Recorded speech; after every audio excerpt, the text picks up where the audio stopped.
Okay, I started a couple of minutes early before our guests show up. So obviously, you guys know we have a great panel tonight. We got Chris Massaro coming back, of course. Lee Priest, my partner's coming back, and we have Dom Cardone coming back. But I wanted to start a little early because I wanted to plug the sponsors before we get started. So because I have a new sponsor, but everybody knows one of my sponsors is Evolve Nutrition. That is located on 110 New Jersey Route 10, East Hanover, New Jersey. The number is 973-647-4625. The website is Evolve Nutrition, EHNJ.shop. They are a nutrition store and they ship supplements, anything you want, basically. I've been to the store. It's actually a beautiful store. I sound like Donald Trump. It's a beautiful store. It's a terrible Trump impersonation, but it is a really nice store, and he has every kind of protein, pre-workout. I mean, protein bars, all kinds of stuff. You could hit him up on the website, and you get a 20% off whatever you order. Discount code is SS20. So that's good. You could either give them a call, 973-647-4625, or go on their website, Evolve Nutrition, EHNJ.shop, and discount code SS20. Now, the new sponsor is Transformare Bellezza. So that is TRANSFORMARE.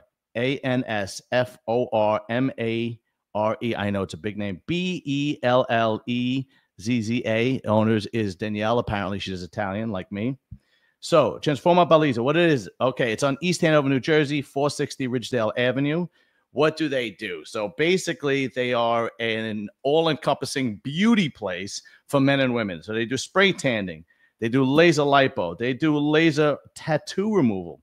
They have semaglutide injections, mesotherapy fat loss, facial treatments, lip filler. I think I'll go for some lip filler. So I'll look like those OnlyFans girls. That's it. And those girls with the lip filler, that's what they look like. I'm sexy. Anyway, lip filler and IV infusion. So that is Transformare Bellezza. So that the number is 862-283-8554, or you could email them Transformare Bellezza, TRANSFORMARE BELLEZZA All right, so let's get started. Here we go. We got our first guest. What's up, man? How you doing? You're the first guy in. I appreciate you coming on, man. I've been a fan of yours for a while. Oh, well, I appreciate that. It's funny because, can you hear me okay? Yeah, loud and clear. Awesome. It's funny when Chris, when we were in Tampa, I think it was Tampa or USA's. He was like, John Livia wants me on his podcast. I'm like, really? I'm like, I didn't realize you do bodybuilding as well. Because for the longest time, I when I'm working, I always turn stuff on that I can listen to. I've always watched your content, either be with like the underworld stuff, I guess, named the motorcycle club world. Yeah. So I was like, oh, that's funny. So it's I've been watching your stuff for a long time. Oh man, that mean you have no idea. That means the fucking world to me.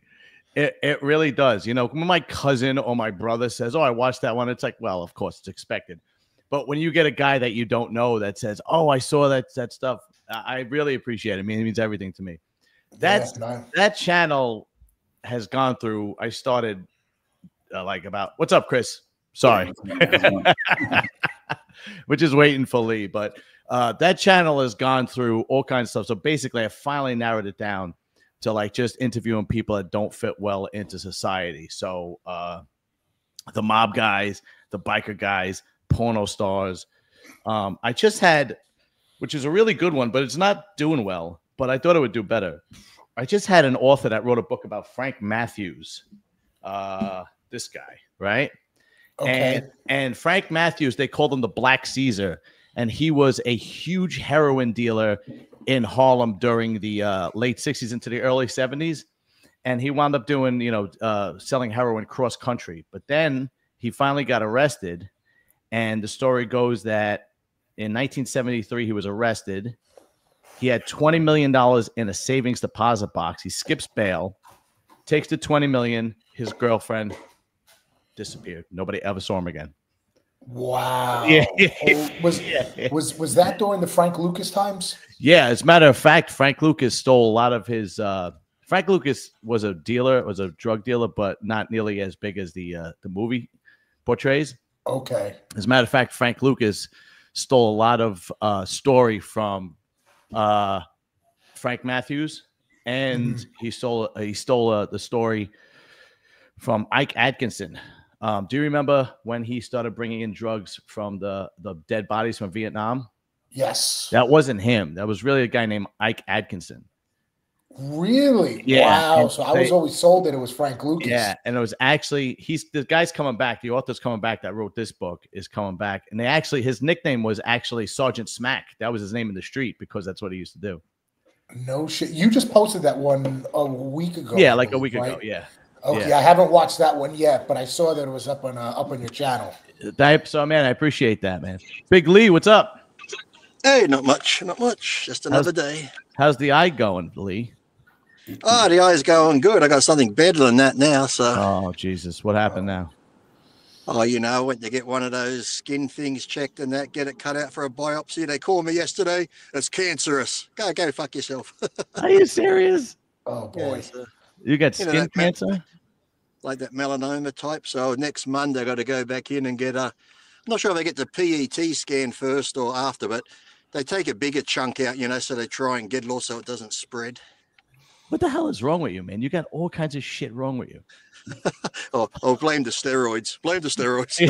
Yeah, that's what it is.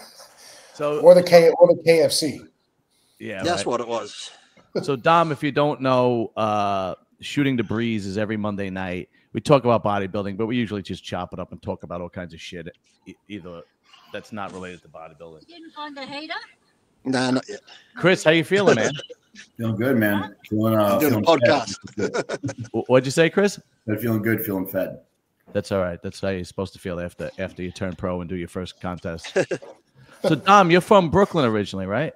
Yes. Yeah, I moved away Brooklyn my whole life. Moved to Vegas 2020, 10 days before COVID. I was going to make my comeback into bodybuilding then. Trained there for a few years, had some issues from mercury poisoning. Jesus. And it was time to call it quits in 2022, I think it was. And then I moved to Boca, South Florida, 2.5 years ago. Good move. Yeah. Because the way New York is going, especially if this new mayor gets in, we're in trouble. You guys are screwed. Because back then, listen, I thought it couldn't get worse. I mean, I left at the perfect. It was kind of getting there a couple of years before COVID. But when I left there, I guess 10 days before, the shutdowns happened, I mean, I thought, that put the nail in the coffin. Then my dad left. My brothers were in the Army. A bunch of my friends left from there. Yeah. I didn't think it could get worse for you guys. But it's going more and more downhill. I'm just hoping that the other guy gets in. But what's his name? What do they call? Well, I forget his name. Slewa. Yeah, he did the Street Angels or whatever. Yeah, that was. Yeah, I forgot. Protected the streets back in the late 70s, early 80s. Yeah, You don't want Mahaj, whatever his name is, to get in. Yeah, I don't think any. Hey Chris, did Chris get to see Putin and Trump? Yeah, we hung out all day. It was awesome. Yeah, good. Ain't that a bitch? No, it was a whole big deal and everything. Like, we didn't know what was going on. Like, they kept a lot of it under wraps, but yeah, we had a few guys go out there and beat him at the plane and everything, and then I got the hell off base as soon as I could. I don't know much about politics, Chris, but I basically heard that the war's pretty much over. Like, Russia is pretty much gonna win. And I'll tell you, as an infantryman, we don't know anything about anything really. So we barely know what's going on the next day. Oh, okay. Yeah. Because from what I understand, it's basically come down to since the Americans don't give Ukraine money anymore, it's basically come down to resources and manpower, and Ukraine has neither of the two. And Russia has both. So Zelensky's got to go back to soap operas acting, does he? Oh, yeah, tell me about it. Dom, what part of Brooklyn are you from? Mill Basin, Bergen Beach. Okay, did your parents grow up there? Where did your parents grow up? So my dad originally grew up in Long Island, but he left there went to Bensonhurst when he was 18, and then my mom was in Ozone Park, Howard Beach. Oh, okay, all right. Because I grew up in Bensonhurst, but for some reason I had a feeling, because most kids that grew up in Mill Basin or Marine Park or Bensonhurst, their family comes from Red Hook, so I thought maybe your family was from Red Hook. A lot of times, but no, he was Bensonhurst most of his life until they migrated there. So what made you turn to training? Is the fact that you couldn't compete anymore because of the mercury poisoning? Turn to like training, MMA coaching. training? Yeah. Oh, no. So I've been coaching since I was 16. So, which I had no business doing. It was 2010. I had no business doing it, but it was the best thing that could have ever happened to me. Yeah. I did my first show when I was 16. My dad, he was doing this fast at the time. He looked horrific, real like skinny fat. So he was fasting, trying to quit cigarettes. And the week after my show, he goes, "You think you could put together a diet for me, put on some muscle?" I was like, "Yeah, sure." And so about a couple weeks goes by, and then like a month later, he goes, I want to compete." He's never bodybuilded in his life before. He was a boxer. Really? Most of he never. He didn't even weightlift at that time. He was a boxer when he was younger, in his teens into his early 20s. But I'm like, sure. He's like, okay. He goes, "I want to compete." He goes, "But one thing we're going to have clear." He's like, "You're going to coach me." I'm like, "I'm going to coach you?" He goes, "You're going to coach me." He goes, "You're going to be just like Fackery. You're going to take everything you've learned on the internet and from Fackery, and you're going to put me on stage." He's like, "Just don't kill me." His exact words. Now, how he survived through that is, I don't know, because we did some crazy shit, but it was roughly 13 to 14 months later, if I'm correct. He went, competed in Connecticut. He won pretty much all his classes. He looked really good, and I didn't know what I was doing. So, and that's how it, kind of started for me. And then I did it for a few years. I did it for free. I was a teenager. I was reaching out to people, "Hey, I'm still learning. I would love to, work with you for free." And then eventually people started like throwing money at me, especially when I came around 18 years old. It was a side thing for a while.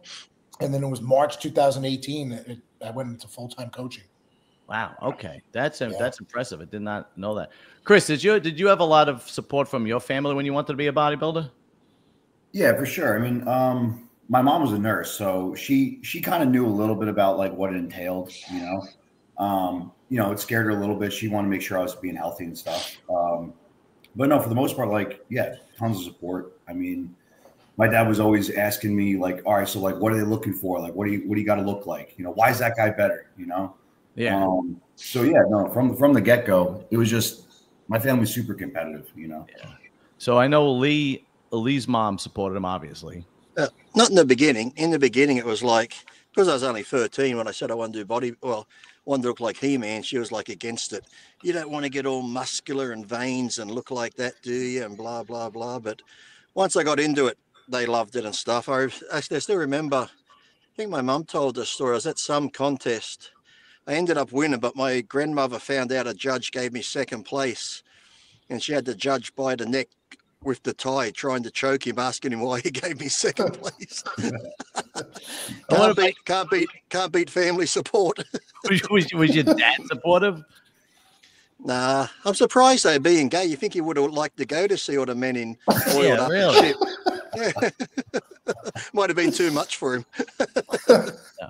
So I had zero support. Zero. My father could give 3 fucks about bodybuilding. As a matter of fact, he didn't even go to my first show. Well, my mother never went to mine. On the documentary, she said that because she thought, he's not going to do it. And she goes, "I always regret that he went and won his first show and I wasn't there." So I'm glad she feels guilty. Yeah, I don't blame her. My father, Dom, was typical Italian. You got clothes on your back. There's food on the table. There's a roof over your head. I'm going to play cards. Leave me alone. Like that. That was like, I was like, "Dad, I'm doing a bodybuilding contest." He could give 2 shits. He had no fucking. John, when you said that he didn't support you or care, that's the first thing that came to my head.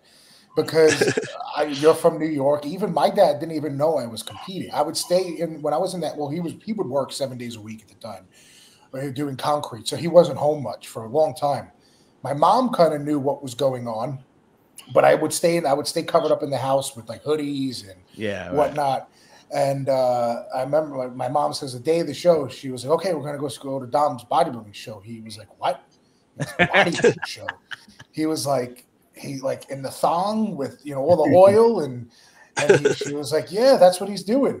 And then they actually loved it. Because I did really well my first show. They seen, what it was. And obviously loved it enough to where my dad wanted to compete. And he got a few years out of it. But at first he goes, what the fuck is this? No, my old man, like zero interest. But his attitude is, you're not working. What? Yeah. You're not making any like it's fucking. It's like, what was the first show you did, Dom? The Metropolitans. At the time, it was a Steve Stone Metropolitans, and now it's what is it? Steve Weinberger's show. Yeah, the Metropolitans in April, BMCC Theater. And your dad did go. No, they were both there. My father didn't even go. Oh, he didn't even go at all. And I won. My first show was Mr. Staten Island. And my first show was Mr. Staten Island. And my mother wasn't supportive, but my brothers went and brought my mother. And then she would shit on it in private all the time. But when I won, then it became, oh my God, let me hold the trophies, right? And then when we got back home, shit on it again, and just would tear me apart. And then my father I remember the next morning, it was like nothing happened. My father was on the couch. It was a Sunday morning because the show was on Saturday. My father was only off on Sundays, like your old man. And my mother was making macaroni, was just making, and like, it was like nothing happened. I just came downstairs and it was like, he was on the couch and it was like, okay, I guess this is it. He didn't question you shaving your legs and arms? Nothing. And I won. I fucking won. And I had the trophy in my fucking bedroom and couldn't give two fucks. What was your dad like? Nice work, son. You got a job yet? Yeah. No, I remember he would just lay on the couch and what he would dress like, Dom? You'll know exactly. My father, I'm probably older than you. My father would have been 90 if he was alive today, right? He used to dress like in Goodfellas, like Henry Hill. Okay. Yes, I know exactly what you're talking about. Yeah, yes. The slacks and the shoes, and he used to go whatever, and that's how he was on the couch like that. And he had his shirt open and his belly hanging out. And I'll never forget it. I can't because I was working at the vitamin shop, so I had to work that day. And then I come home and he's on the couch like that, and it's Sunday, so he's just waiting for his friends to call to go play cards, because he would play cards 3 times a week. He would go play cards on Sunday nights, and Wednesday nights was pinochle, and then Friday nights was poker. Friday nights was poker. Yeah. Which I just found out I have another illegitimate brother. Me and Lee had talked about this. I found out when he died, I had one illegitimate brother. I found out 2 months ago I have another illegitimate brother. No fucking way. I swear to God, bro. I'm not kidding. He really enjoyed cards. Yeah. Dom, I swear to God. Dom, it is my fault. It is typical. But the thing was like they all had girlfriends back. They all had fucking. They all. And that's it, Chris. It wasn't. Yeah, it was like didn't even have to be mob guys. It was like if you didn't have a side chick, you were a pussy. Like that was really you were pussy whipped if you didn't have a side chick, right? I'm actually surprised, John, from your days of being sick when you're young. You don't have mercury poisoning. I know. Should I tell Dom quickly that story? No. But Dom never heard it, so I'll quickly run through it because the audience has all heard this story before. My mother learned a lot from her in-laws. Her in-laws were from Sicily, right? My mother was Calabrese, but like her mother wasn't very maternal. But she learned a lot from her in-laws. I mean, my father's family was from Sicily. So for some reason, my mother would, if I was a kid and I said, "Ma, I don't feel good, I'm sick," she would feel my head, feel me if I was hot, and then she would make me pull my pants down and she would look at my balls, and then she would fucking see if my balls were droopy, and then if my balls were droopy, then she would take my temperature. But she would only use an anal thermometer. She wouldn't use an oral thermometer. I swear to God, I'm not kidding. I swear to God. This is not an Italian thing. If anybody's wondering. What'd you say, Chris? It's not an Italian thing. If anyone's wondering. That's because what happened was John likes to say that because it puts him in the clear, but we understand. We don't blame you. We don't blame you for how you turned out, John. It's not nature, nurture. Yeah. So when I got older and enough to think, like, you know, when you get to like teenage years and like enough to think on your own, right, and not just listen to everything your parents say. I remember the conversation. I would say to my mother, "Why did you have to do that? Why couldn't you just feel my head and take my temperature? Why couldn't you just cut out the middleman?" And she would just get so mad, and she would be like, "Well, that's the way your grandmother taught me." And I'm like, "All right, I get it, but when grandma was doing it, they didn't have thermometers. They were right. Like now you got a thermometer." And I was like, "Why did you only use a fucking anal thermometer?" And she goes, because she goes, "Well, it would be more accurate." And I was like, "Okay, let's say that's true. Would you treat the fever any differently if it was a little bit off?" And she would get so fucking pissed. She'd be like, "That's the way your grandmother taught me, and that's the way I did it." And I was like, "Oh, forget it. This is like shoveling." It's weird though. It's five school days in a week. 4 of them, John's like, "Mom, I'm sick again. Mom, I'm sick." Okay, come here. Come here. I would just show up with the thermometer in my ass. The worst thing he wasn't telling you, Don, was when he was constipated. She used to get the hot water bottle and put a tube up his ass and give him enemas. Yeah. Wait, no, seriously? Yeah, dead ass. So, oh my, yeah. My mother had this. Yeah, she surpassed the parsley and all that stuff. My mother had this hot water bottle, and if you were constipated as a kid, like me and my brothers, she would pull that hot water bottle out of the bathroom, like the laundry closet in the bathroom. Yeah. Fear would come over us because you know what was happening. She would fill up that hot water bottle, this big orange hot water bottle, hold it up, and shove the other side up your ass. and the hot water would just come up your ass, and you would just having that up your ass. And I remember being on the bowl. And it's going up the front end, and then she would just hold up the water bottle. And this was like nothing fazed her, man. It wasn't like she was just like when she took the thermometer out of my ass, it wasn't gentle. She would just fucking rip it out and just look at the shit. She was like stone. My mother should have been German. You know, she shouldn't have been. Dom's getting ideas for his clients. Lee, you know what's funny? As I was about to tell Chris, don't even think about it. We're not doing that at your next show. Well, already coffee enemas are good, I heard. I was going to bring up talking about dads and everything going to shows, right? So my dad flies out to Vegas and everything, and like his first experience with me and Dom is like just get back from my tan. Dom drives me over to get my tan. And they say, "Hey, don't put your suit on for a couple hours." So we check in like after every meal, so got to pose. So I got to throw my freaking sock on my dick and turn around and I'm like, "Hey man, I'm sorry." They said no trunks. So I'm sitting there posing. My dad's over there on the couch, just looking over like, "What the fuck is my son doing?" And how do you think I felt? How do you think I felt? I'm looking at this man's son naked with a sock over his dick. His friend standing in the other corner, and his dad just looking over, like, "What the fuck is going on here?" And I'm like, "Man, I have a hard time. I get to see my dad like one time a year. It's like the first time he sees me, I'm freaking getting seen naked." But now when you're pro now, Chris, and you go backstage, they have the girls that do it for you. Isn't that much better? Well, he wasn't doing the tan. I just went and got the tan, but you don't want to put your trunks on because it makes lines on the tan. It makes it muddy looking, you know. All right. Well, yeah, they do the tan. Yeah. So, Elite, a little bit into bodybuilding, but you were on what was it? What was the podcast you were on recently? I don't know, Kenseth? No, not Kenson. Hold on, let me see. What's his name? Oh, Leo. Oh, Leo. Yeah, Leo. Leo Mayhater. What is his name? I don't know. Yeah. Mayerhofer.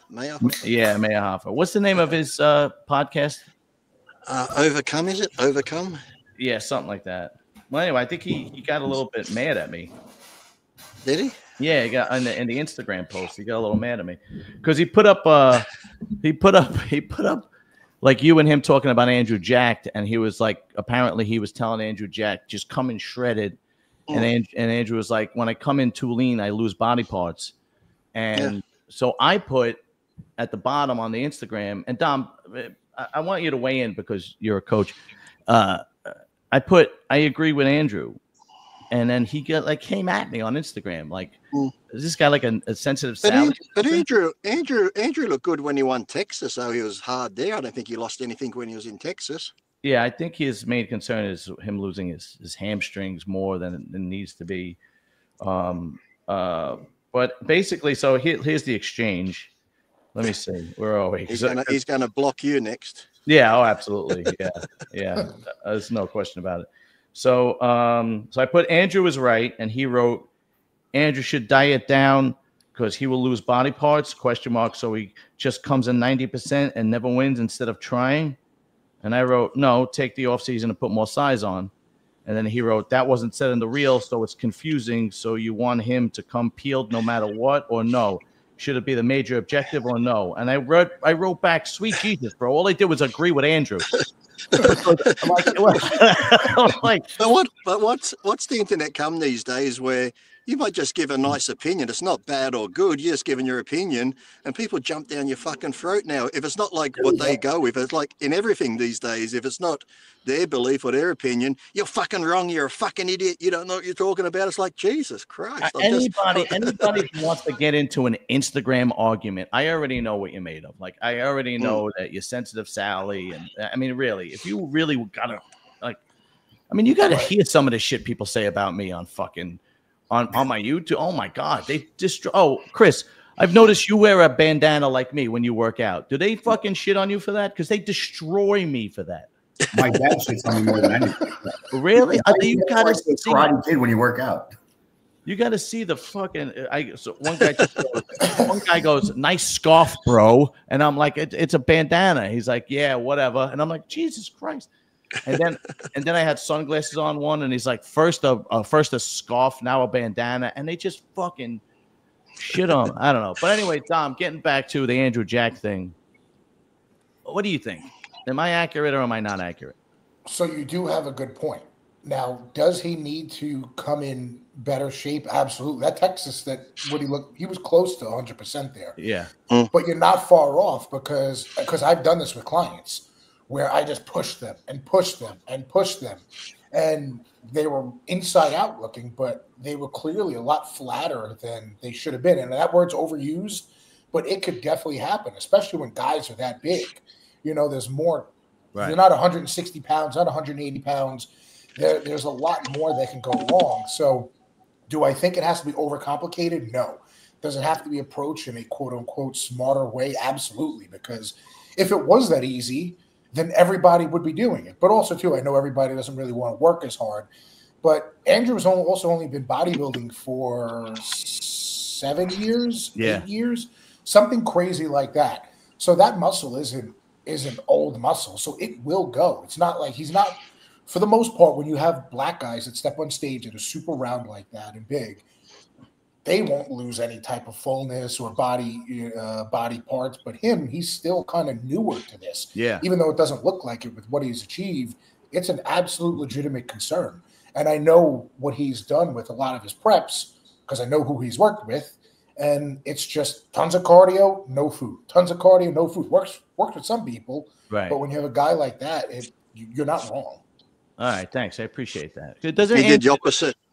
He did the opposite of me. I used to do tons of cardio and lots of food, and people go, cut back on your food. But I think even towards the show, I was around, last time I counted, I was around 4,500 calories because I was doing 3 hours of cardio a day. It's like I'd rather eat more food and do more cardio.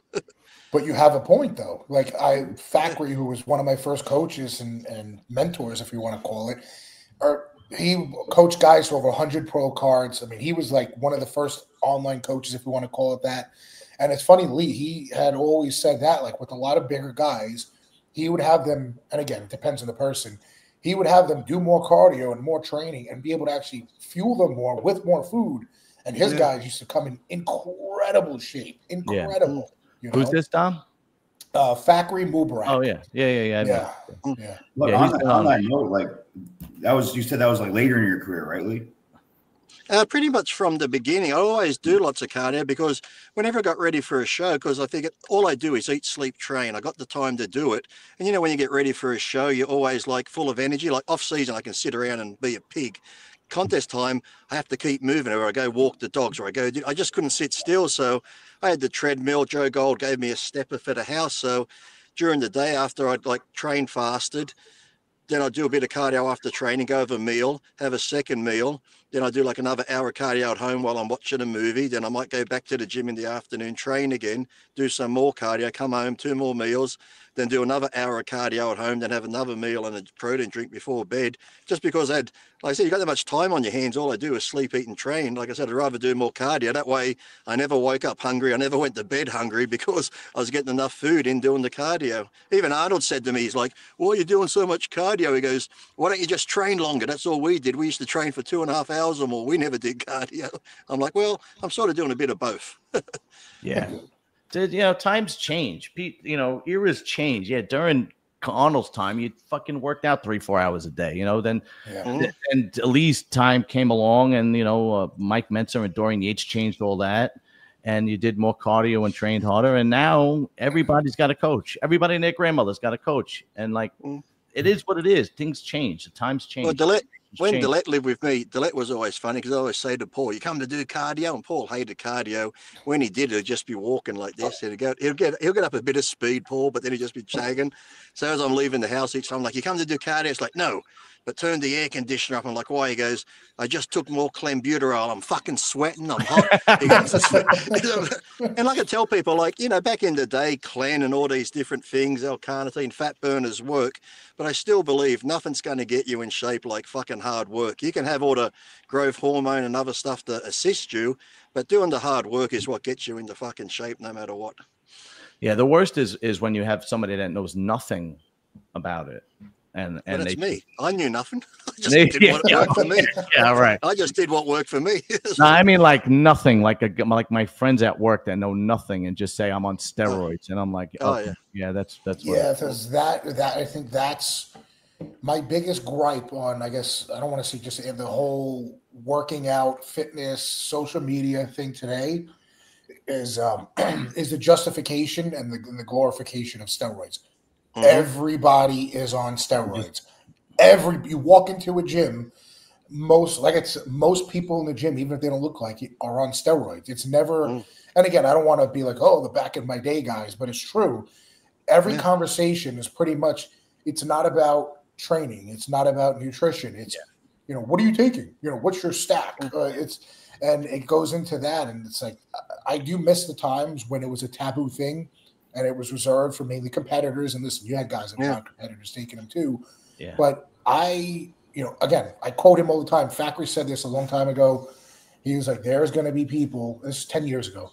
He goes, 20, 25 years from now, we're going to see some dark times with people with health. And it's already happening now. Right. People with health issues because they're taking all this shit. Most people have no business taking it at all. And they have no idea what they're doing. It's mind-blowing to me. Yeah, no. You ever go on those, like, the sites, the worst thing can be, like, I use Tren. I tell people I used it 4 times my whole career because the last time I used it, I don't know if I got a bad batch, but when I put it in, that, you know, you get the Tren cough. This time I got it, I mean, like, it was like someone stabbed me in the chest. The pain through my chest was that tight. I couldn't breathe. I'm like, fuck, is this how I'm going to end up on the bathroom floor? And never touched it since. That's why I'm amazed today. You go on any Instagram or where young kids are talking, teenagers, trend, and the amount they're taking, then they're like, oh, I'm angry, I can't sleep, I can't eat. I'm like, why are you taking a drug that makes you feel that fucking shitty? And they're on it constantly. Like when I did it, I used it like the last 3 to 4 weeks before my show, and I fucking hated it. That's why I stopped using it. But these young kids now, it's like trends, their fucking go-to drug. It's like, I'm like, you're so fucking nuts in the amount. I'm like, oh. But then they're like, oh, you pros do it, you take large amounts. I'm like, you'll be fucking surprised. A lot of the top pros don't take huge amounts. I know more amateurs, or like you said, Dom, just young kids going to the gym or on these cycles who don't even look like they go to the fucking gym. Well, they don't know who the top guys are, or that they know the Trend twins, right? They know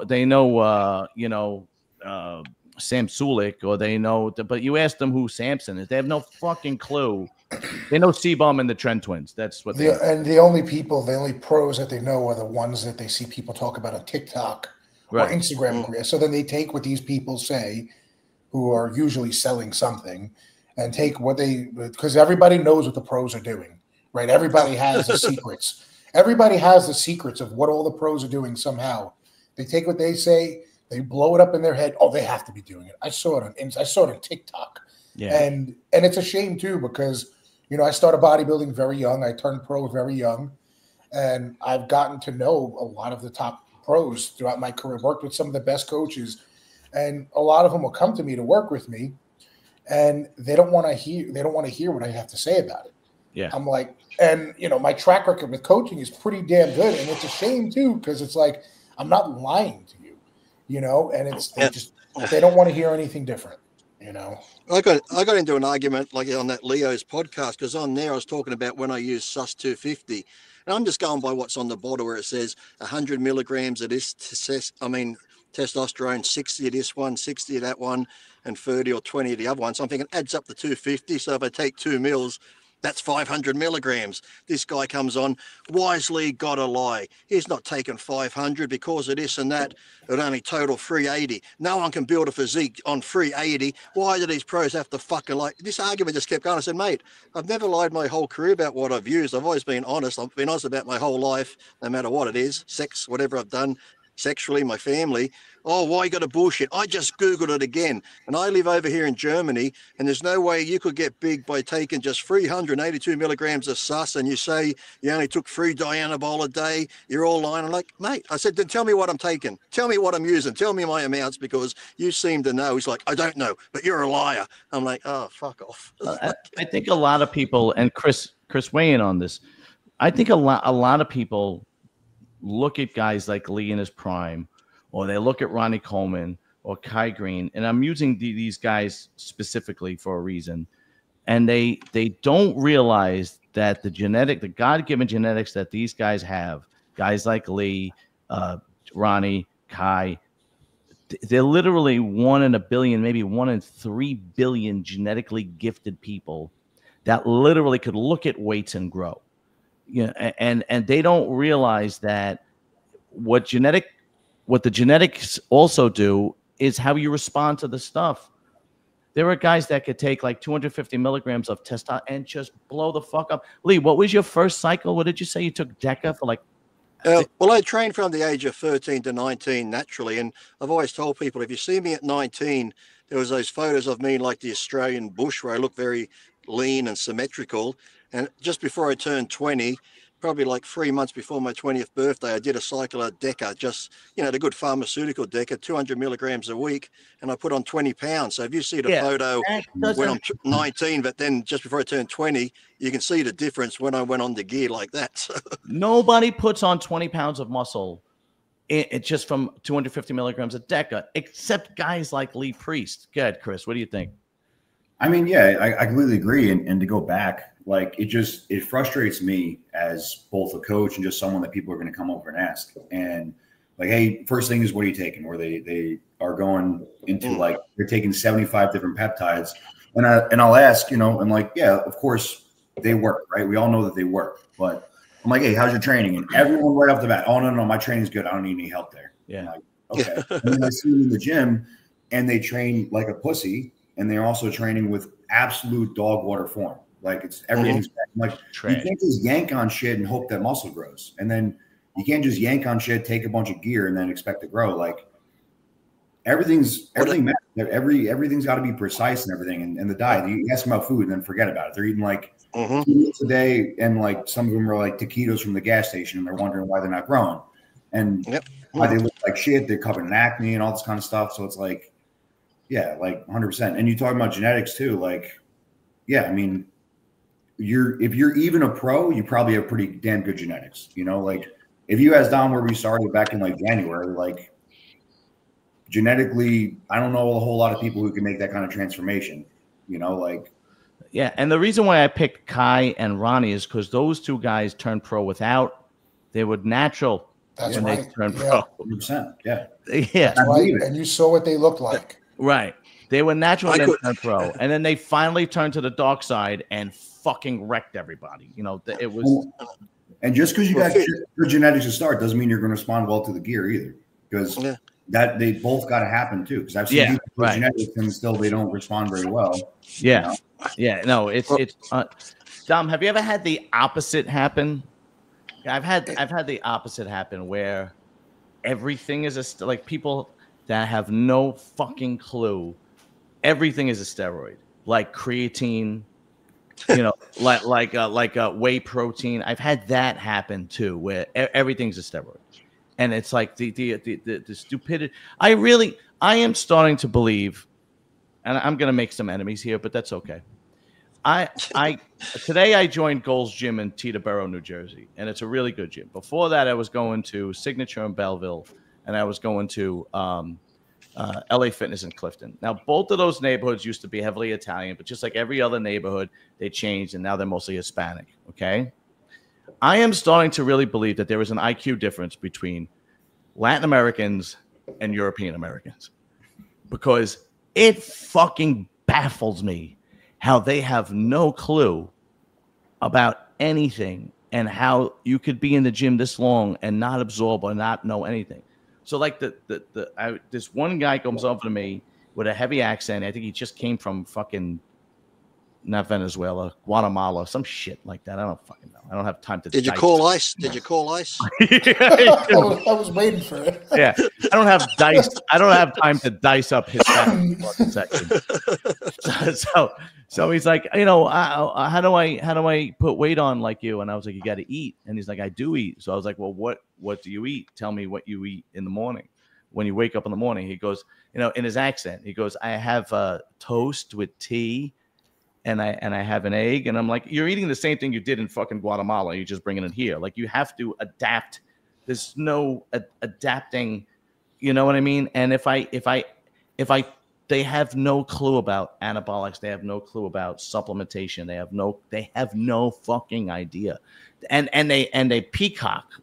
What I mean by that is they look great. Their outfits are wonderful. Right? They got the newest sneakers on. Everything matches. They do a set, and then they're fucking shooting the shit with their boys in the corner or trying to talk to the girls. And it's like, I just really think that there is a major cultural difference going on here, and everybody's afraid to fucking say it. I really do.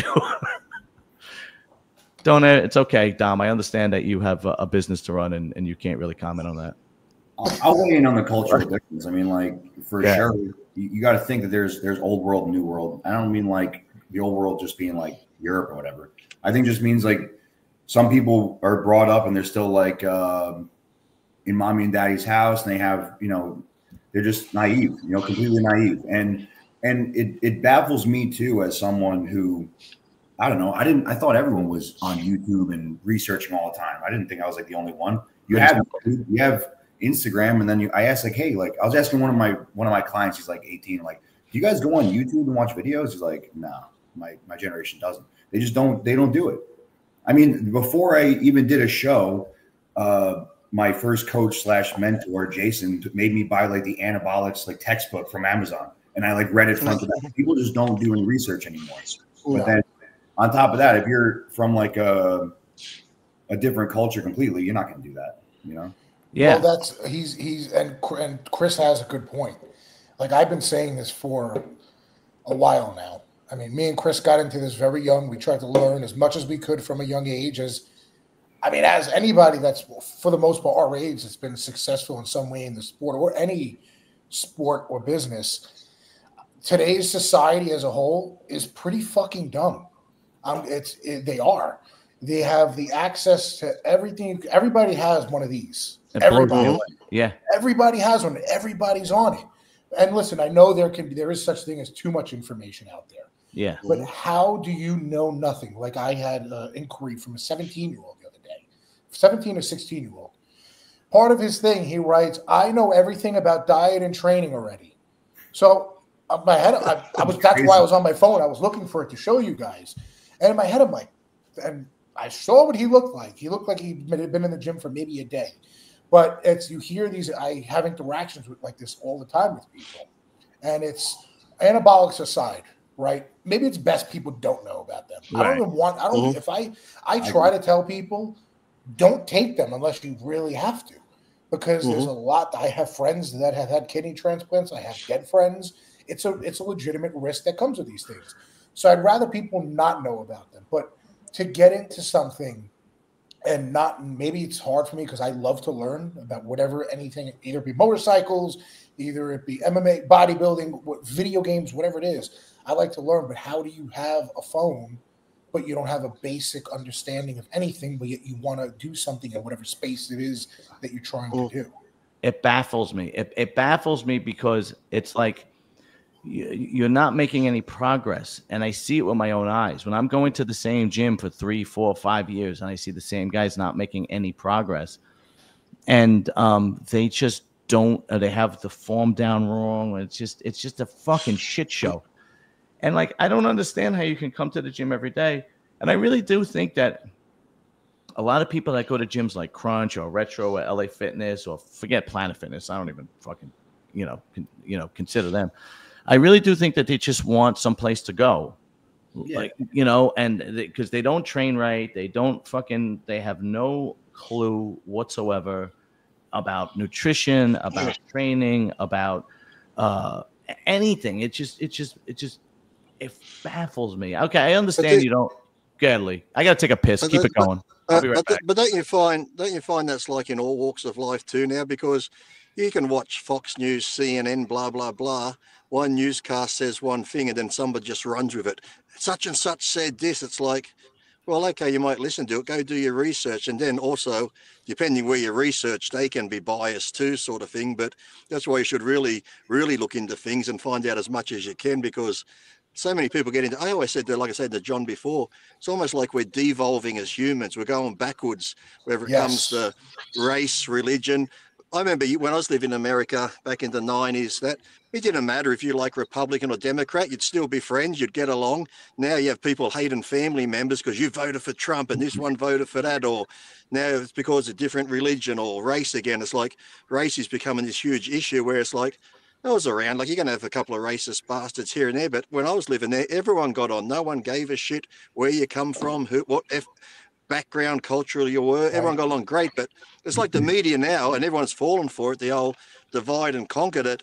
You look now, it's like humans are just fighting over the dumbest shit. I'm like, don't you get it? It's like, I've always said a government, their biggest fear is if people united, that's their biggest hate, because if everyone got along and united, the government would be fucked generally, because we'd have nothing to fight about. We'd be actually paying attention to them. So I just don't get it when people just believe everything that, it's on Instagram, it's on Facebook, must be true. And it's the same with like bodybuilding now. They read one thing, he did this, he took that. I remember a guy came back from England when I was in Golds, and he was telling people, I know Dorian's cycle. I'm like, how the fuck would you know his cycle? My mate went over there and he went through Dorian's trash and found it. I'm like, oh, fuck off. And he's going around telling everyone that he found Dorian's cycle in the trash and these people are believing it. I'm like, oh, you are all fucking idiots. But like I said, I think we're just devolving. And I think a lot of it comes from, like I said, there's so much information out. There's like a double-edged sword, but people like believe the bad shit as well as the good shit. And they go down these rabbit holes of, it must be this because it's on here. I'm like, oh my God. It's like, just fucking get on with your life and have fun. Don't take it so seriously what you see and read on the internet.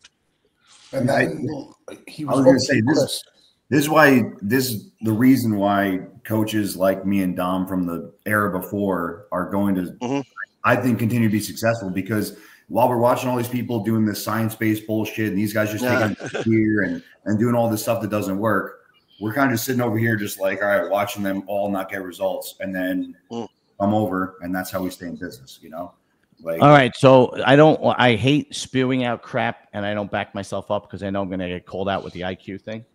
So since three out of the 4 of us are from Italian descent, the average IQ of Italy is 102.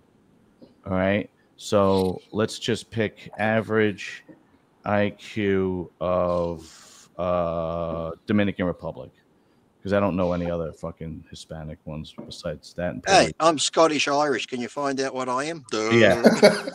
Dominican Republic. Average IQ of Dominican Republic Braveheart. Is England. 82. So there you go. Proves my fucking point. What's mine, John? What's Let's mine? see. Average IQ of Ireland. English. I'm Australian, really. I was Is it born in before or Australia. after the Guinness?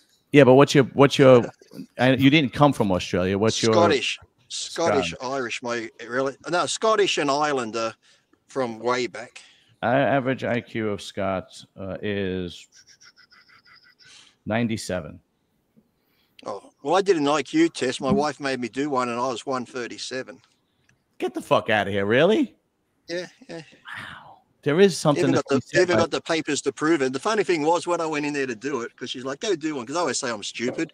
So she sends me to this place to do one, and I'm shit at mathematics, and I start having these things, but a lot of them were like just critical thinking almost, or then they get those designs and which one doesn't match, and I'm starting to look at them, they're all looking the same to me. So I'm getting that board. It says this test will take like an hour. 20 minutes, I walk out to you like, you're done. I said, yeah, I got bored, so I just started picking answers. So I think I fluked it just by fucking picking. I said, that looks good. I'll take that score. She goes, go do another one. I said, fuck that. I'm sticking with 137. Jesus Christ, man. You think it's one of those tests? I guess my way through it. Do you think it's was it a legit IQ test, or was one of those online things that just make you feel good? Well, look at me. Do I look like I'm 137?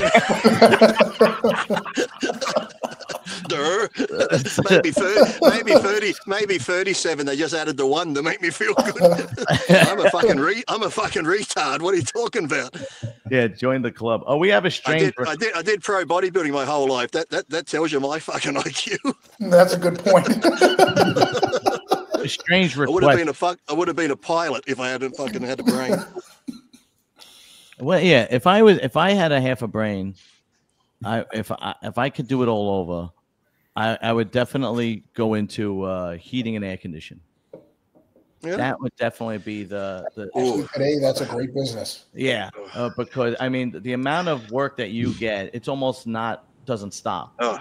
In the winter, it's everybody wants to heat, and that's fucking breaking down. And in the summer, it's that would be okay there, but I got a mate that does that here, and in the summertime, I always see him. It's like he's getting up in roofs where it's like 45 degrees. I think there's like 100 odd in the humidity. I'm like, fuck that! I ain't getting up in someone's roof crawl space putting air conditioning in. but he's making over 200K a year, you know. Probably, but still, fuck it! I'd die a heat stroke up in the roof. So we got a strange request from Connor Burton on our Instagram, Connor Burton Training, and for some reason he wants us to tell gay jokes. I don't know why. Yeah, I don't know if we're gonna do that. I'll do it. He said because I put up the my father's gay. I'll give you the pass. Oh, maybe that's why he said tell gay jokes. Because he said make gay jokes. I said why? He goes no reason, just being silly. I said okay, I'll give you a shout out. Well, I told you that one where my father actually said it wasn't funny because I was doing a podcast even with Nick DiPaolo, the comedian from back east and that. And I was saying, because somebody got talking about life and fate. I think I told you before where, things happen. It's just fate. And I said, when my mother met my father, he was gay, but they thought they could change him. So they went to church. And I said, back then you could try and pray the gay away, whatever it was. So they got together, got married. My sister was born. Then 2 years later, I'm born. Then a year later, they get divorced. He meets Greg, who he's still with now. He's been with Greg for 40 years. But in the podcast, I said, see how that's about fate? I said, if my mother never met my father, there would have been no Lee Priest. I would have been shot up some guy's asshole or spat out on the fucking floor. My dad's like, that's not very funny. I said, well, if you didn't meet mum, where the fuck would I have ended up? It's like up a fucking asshole somewhere. Yeah. It's true. How gay do you have to be like super gay? Like, you know what I mean? Like Lee's my dad, you wouldn't know he's gay. I had a friend who he was one of those real flamboyant, and everyone all the time he'd come around, they're like, oh God, can you tone it down? He was one of those, no. I'm like, oh shit. I was like, yeah, exactly. First of all, there's nothing funnier than that. So anybody who takes offense to it, those flamboyant gays are hilarious. But how gay, like Lee's dad obviously was able to procreate with Lee's mom. So how gay is he really? Like, is he just, is he kind of? I guess he didn't like it. You didn't like it. That's why I've always asked with butch lesbians and lesbians, where one, they hate men. A lot of these ones hate men, you know, the real butchy ones, but yet one always looks like a man. And when they fuck each other, they got man-shaped dildos. And I think if you hate a man so much, why are you using a toy that looks like a man's cock? Because I've always said, every time I went in my dad's room, he didn't have a pocket pussy beside the bed. So when he's getting done in the ass, he's not going licking the pocket pussy because he didn't like pussy. So I don't know why these lesbians like dick. I don't know. It's strange. Yeah, no, it's two different. Yeah, no, gay women and gay men are completely men. It's so strange. Men and women are completely different, and then gay women and gay men are just even more fucking different. But like for example, like I like huge boobs. Like I'm a boob guy, right? And nothing turns me on more than boobs. So if let's just say I'm having sex with a girl with giant boobs, that'll really get me going. But if I have sex with a girl with like no boobs, like zero, like they go in like bad, right? I'm still capable. Is it the same way with a guy who's kind of sort of gay and kind of sort of straight? I can do it if I want to. Say if you go to Thailand and get with one of those femboys that has big boobs. Yeah, but is the junk still there? Yeah, but you won't be. You just said you'd be focused on the boobs. So from behind, it could look. Junk is that's still a woman there. with. We're not going to see it from behind. You just be feeling the big boobs. I can't. And then being a guy, when you finish banging him, he can spot you at the gym because you'll be strong.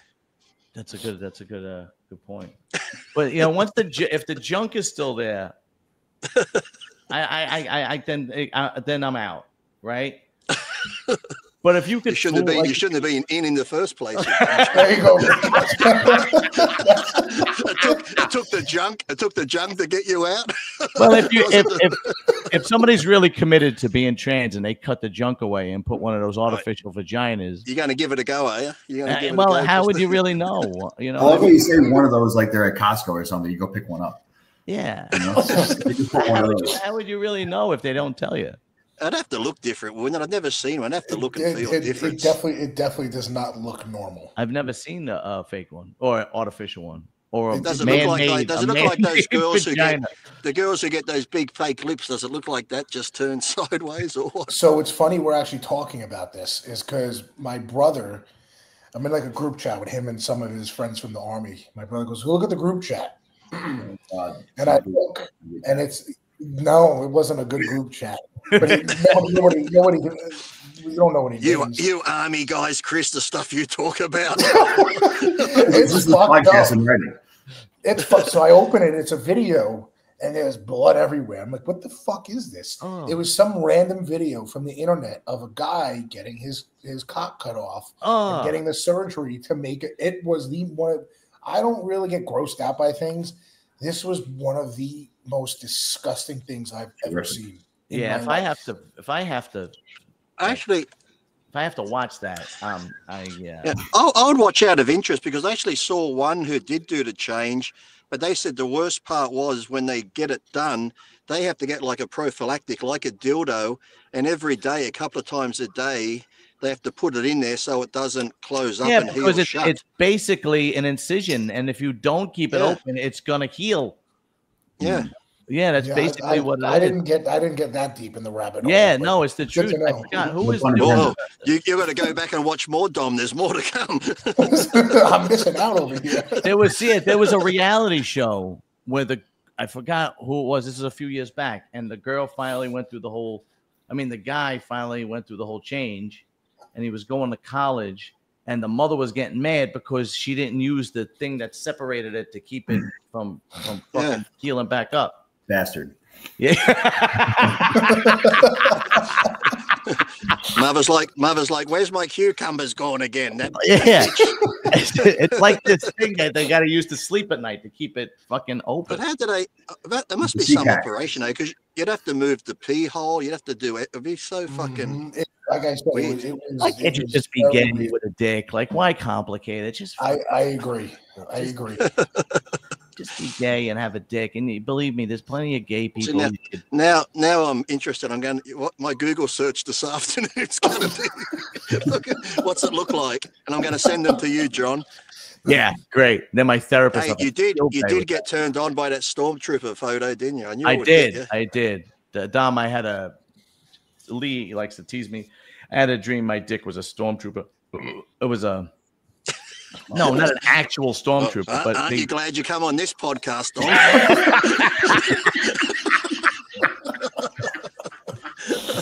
I had a dream that my dick was a Star Wars like a figurine, like a Star Wars action figure, and it was a stormtrooper.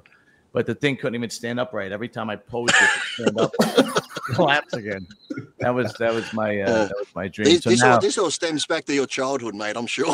There's something going on there. Because I've had some messed up dreams, but nothing like that. Yeah. I get so I did an AI picture of me as a stormtrooper. I knew it would get him. I shut everything off and went to the dark, and I just So we got to give Connor a gay joke. Does anybody have a good gay joke? I do, but it's got the N word. I could say the N word. The N word. No, I mean the N. I'll say N, not the word. Oh yeah, say N word. Yeah, because that's the one. Okay, there was these two guys, and they're walking along a beach, and they find a genie bottle, and they give it a rub. And a genie comes in. It's like, "Are you two guys fags?" And they're like, "Yeah." He goes, "Well, I hate fags. You're only going to get one wish instead of 3. They're like, "That's okay. That's cool." So they go back to the hotel room. They're getting all hot. And they're getting their clothes off. They're like, "Oh, fuck, let's do it." So they're just about to do each other. The door swings open. "You fucking faggots are dead." They're like, "What?" And the fucking people grab him, rip him out the hotel, drag him outside, take him down to this fucking tree. And they're fucking getting in a tree. They're putting the rope around.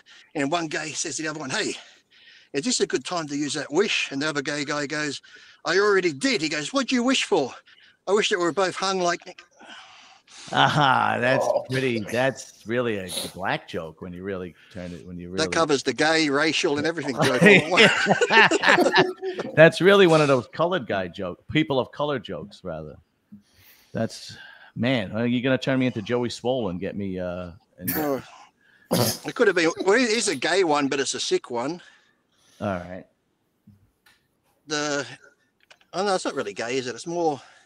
I'll tell the goddamn gay joke for fuck's sake. Okay. You want to tell it? Go ahead. Yeah. That's the only joke I remember. Let me tell it. This straight guy gets into a car accident with a gay guy. No pun intended, but he rear ends him. Right?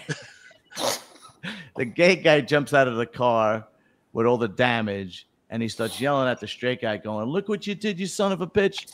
Look what you did. My car's a wreck. I'm going to sue you for $10,000.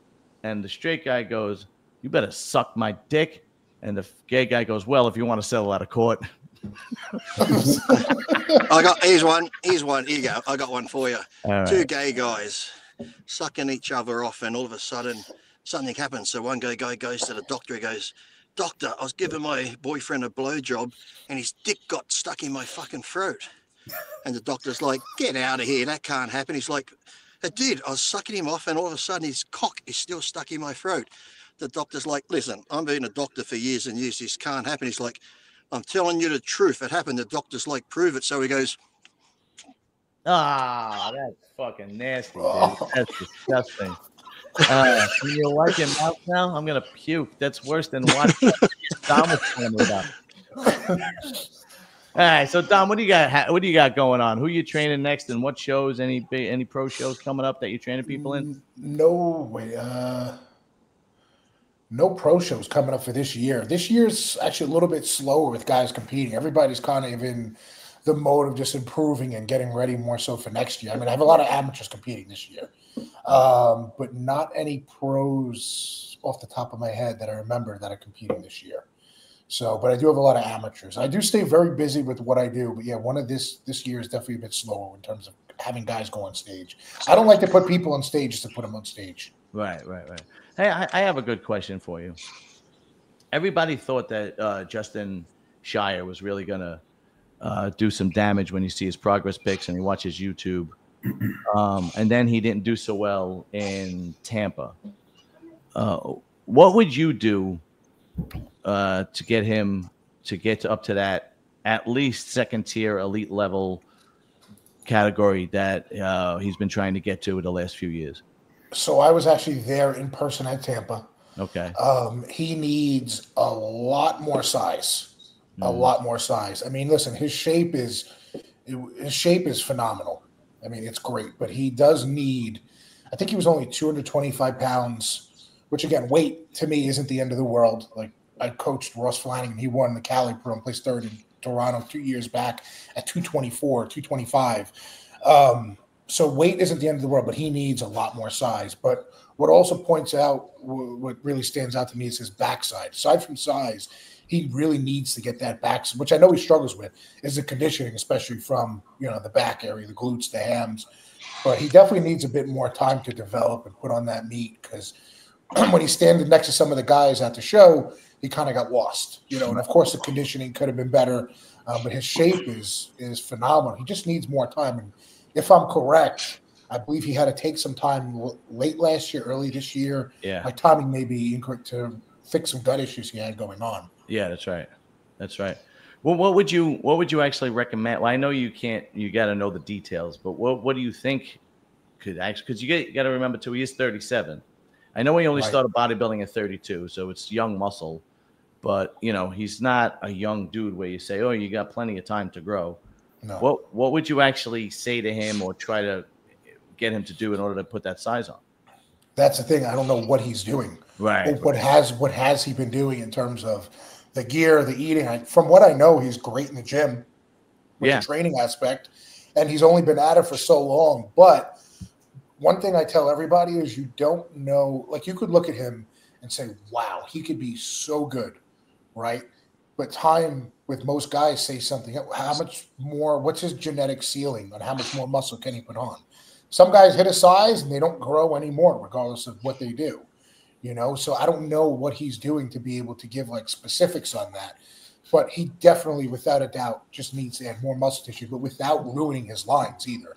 I don't agree with guys taking, tons of growth hormone and insulin and all these drugs just to put on size and put on this meaningless weight, because a guy like that, if he destroys his waistline and his lines and his shape, what's the use? Right.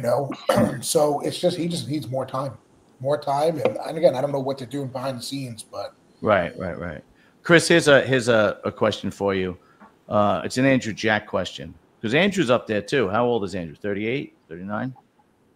Yeah, I think he's pushing 40. Okay. Do you think he's ever going to get to be able, like you put Andrew Jack in a Texas and a Tampa, he dominates. You put him in a European show, he dominates. He's going to win, so on and so forth. You put him in the New York Pro, Chicago, he'll win. Do you think he's ever going to be able to get to the point where he's going to be able to either win an Arnold Classic or break into the top 3 at the Olympia? Yeah, I think he's got incredible potential. I mean, there's only so many people out there with genetics that look like him, Right. If the condition's dialed, if the posing's dialed, like I'd like to see him hit some poses a little bit different, maybe like just as a fan. Like every little thing's got it at that level when you're like winning Arnold's or when you're top 4, top 5 at the O, like every little thing has to matter, like down to every pose and everything. So yeah, I think if he nails those things, he's going to be up there for sure. Lee, what do you think? I agree. Because like I said, he's near 40, but bodybuilding wise, he hasn't been in it that long. So his muscles are still pretty fresh, and whatever it's going on inside him still is pretty fresh. So I think he can. I can see him easily being top 5 or top 6 at the Olympia, top 3. I think he can get there, but a couple more years. Because like I said, when he won Texas, he looked good. He had that size and everything and the conditioning, but, a bit more muscle maturity and that. Because sometimes you see guys who, they might not even weigh much more in a couple of years' time, but just that muscle maturity and better conditioning, they look bigger. It's just the illusion. You look bigger, and he could be only 3 pounds heavier, but look 10 pounds bigger on stage. That's why I've always said, even with the shorter guys like myself, some guys would get so obsessed by the weight. And I said it before, when I won to San Francisco, people are like, what did you weigh? I'm like, what do you think I weighed?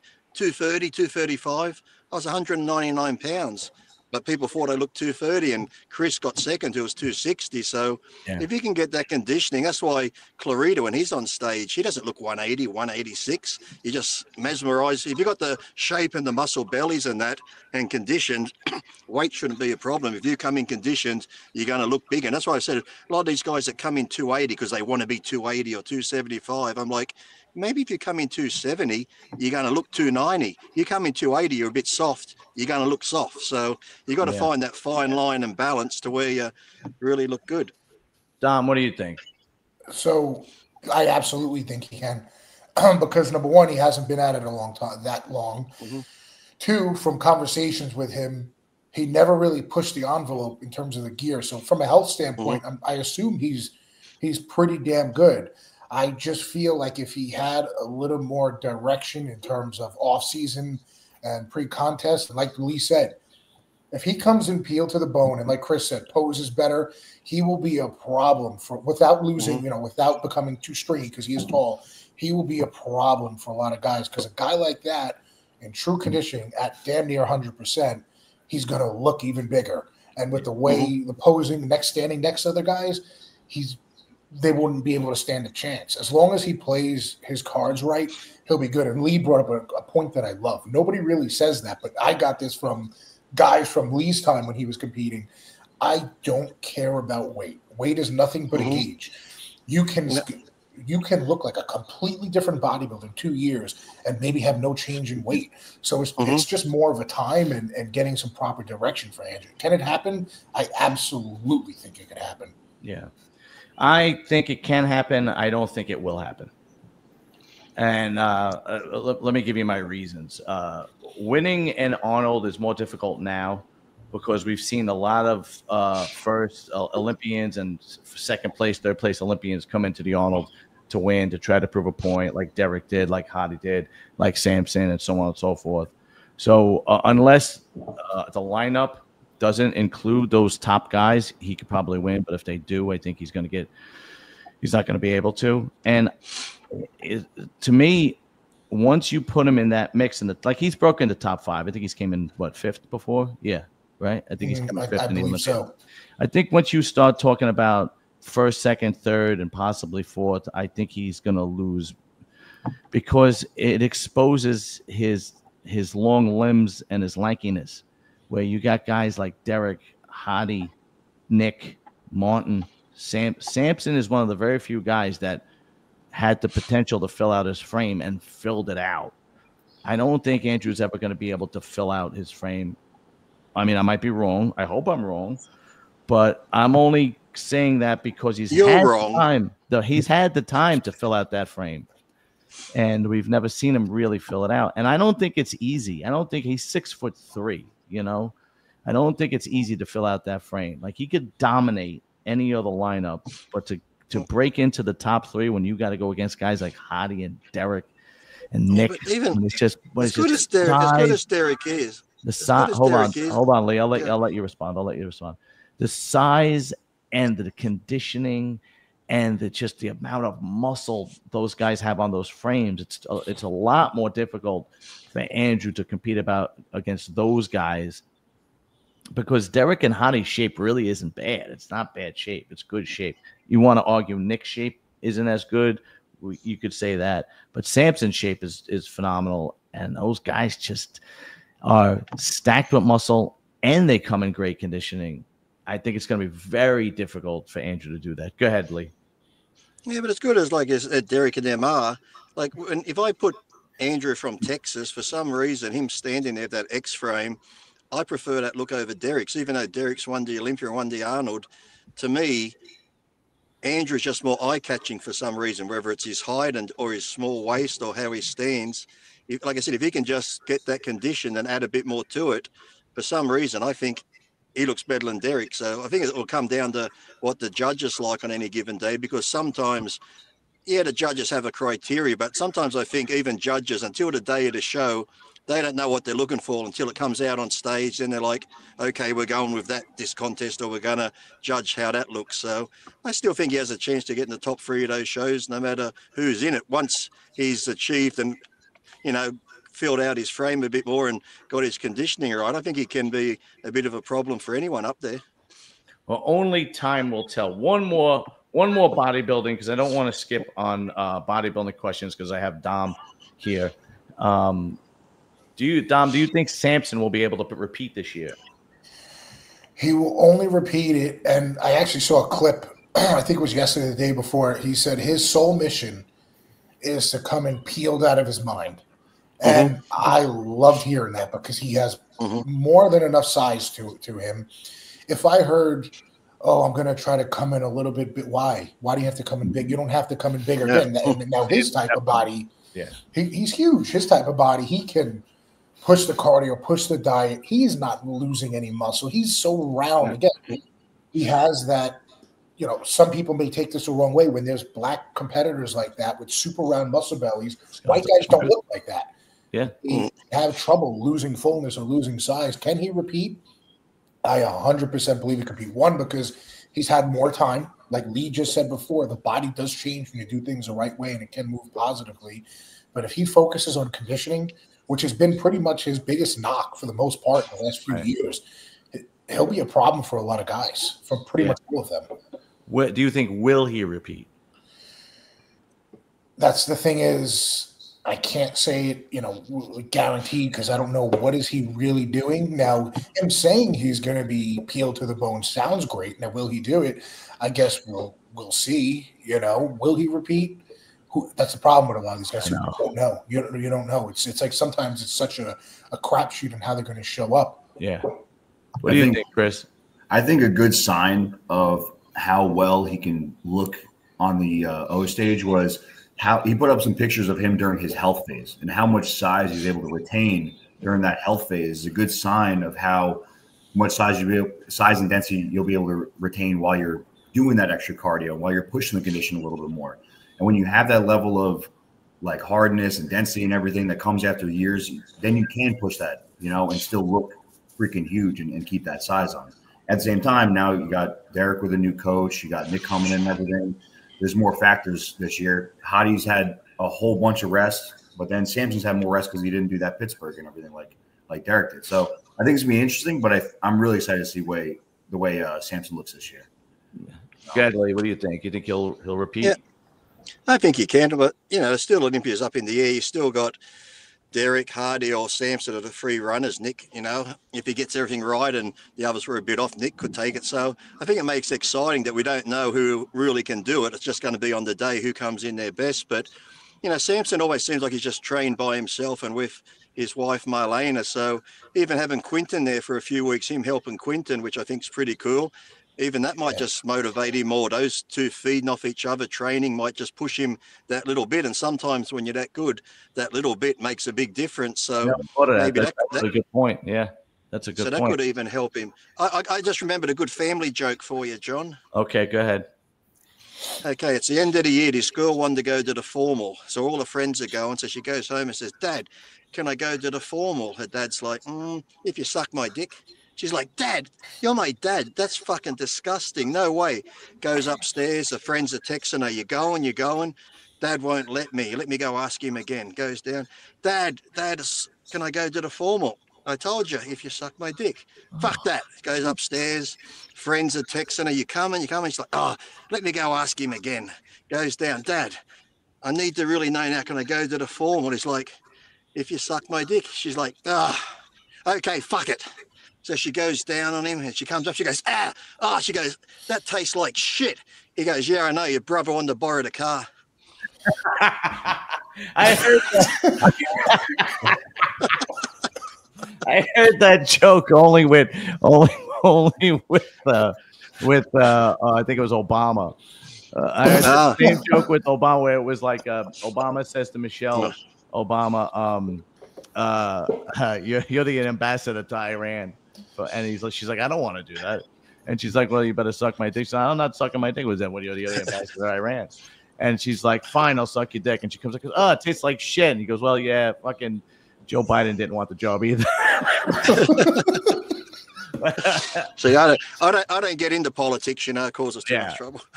So getting back to last word, and then we'll cut it clean. My two favorite bodybuilders today are Nick Walker and Samson Downer.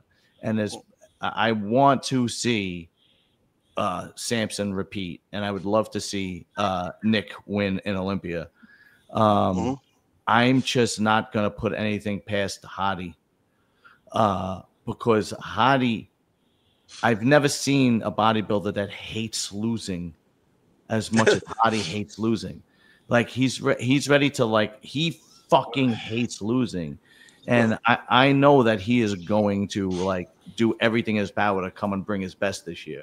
You know, and Derek is still working with Aceto, right? You know, they obviously have a formula. He came and won the Arnold and came and won in Pittsburgh.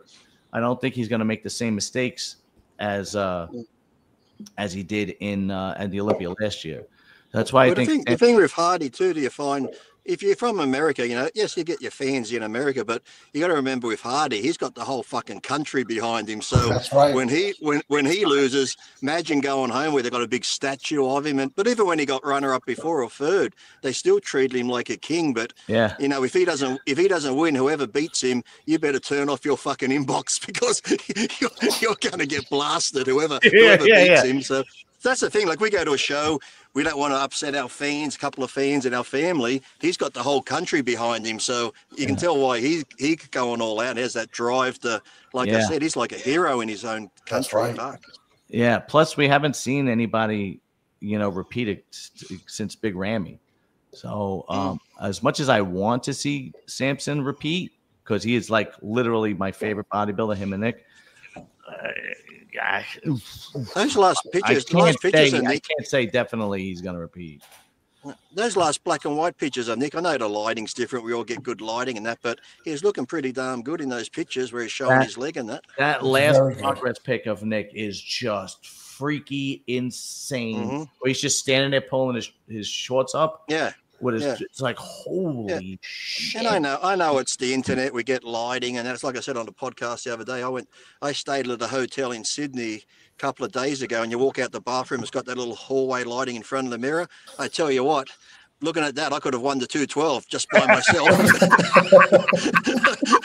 If I stepped on stage, last place, but in that hotel room, fuck, I was the winner, John. Let me tell you. Oh, me too, man. I look myself in the mirror and I'm like, oh, not bad, huh? Fucking. I'm going to come back. Yeah, come back in the end. And then I got home and looked at the lighting in my mirror at home. I'm like, you fucking dog shit, Lee. What the fuck are you talking about? All right, gentlemen. Thank you very much. Lee Priest, of course, my partner on Shooting the Breeze. Chris Massaro, always a pleasure. Thank you for coming. And Dom, it's been an honor having you on, man. Really, been a big fan since you turned pro. So appreciate you coming on, brother. I was going to say, looking at Dom on here, because it's on my phone, it's a little small bit. You look so much like, who's that actor that was in the Rob Zombie movies? You look like a younger version of him with the beard. You know, he's in the House of a Thousand Corpses. He's the older guy. They call him Uncle something. He's got the beard. He's in all those horror movies. I'm gonna have to look this up. Yeah. Let me see. Hold on. He's in the House of a Thousand Corpses. I think he was in one of the Halloweens. Jason. It's the Rob Zombie movies. They call him Uncle. Is it Uncle someone? But he's in all the Rob Zombie ones. He's got the from here because it's got. Captain Sid Haig. That could be him. Oh my God. That's it. Christ, man. That's not a compliment. I said you're a younger version. Younger, because all I see is this little picture of bald head and the beard. I didn't say you look like him. I didn't say you look like him now. Wow. That is just yeah. Well, when he was 20, when he was 30, yeah. Dom's like, fuck you, Lee Priest, you're a cunt. Holy shit. You know what, real quick, you know what's funny is Flex Lewis is a good friend of mine. And he's obviously a very big fan of the career you had, Lee.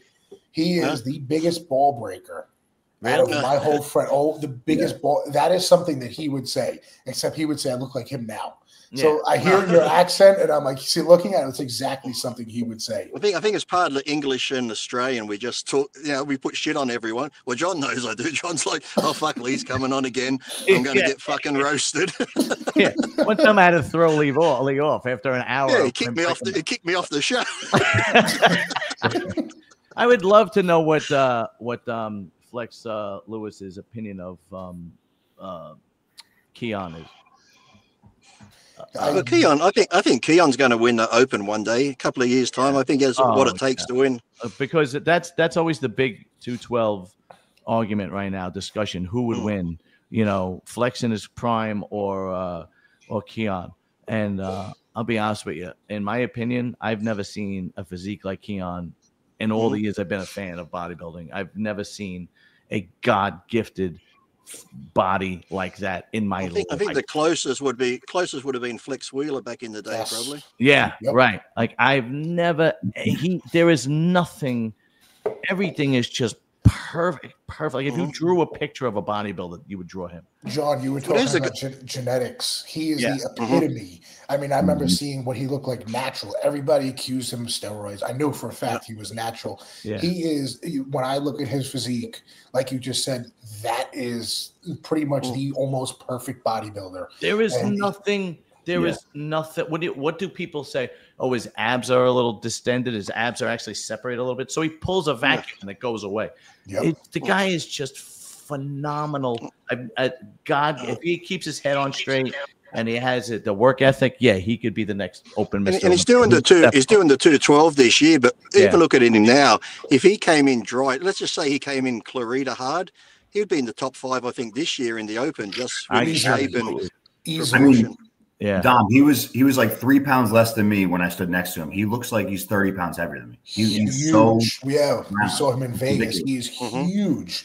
And again, like he can definitely win numerous Open Olympias if, like you said, John, he keeps his head on straight, he stays healthy, he does it the right way. He is literally the perfect bodybuilder.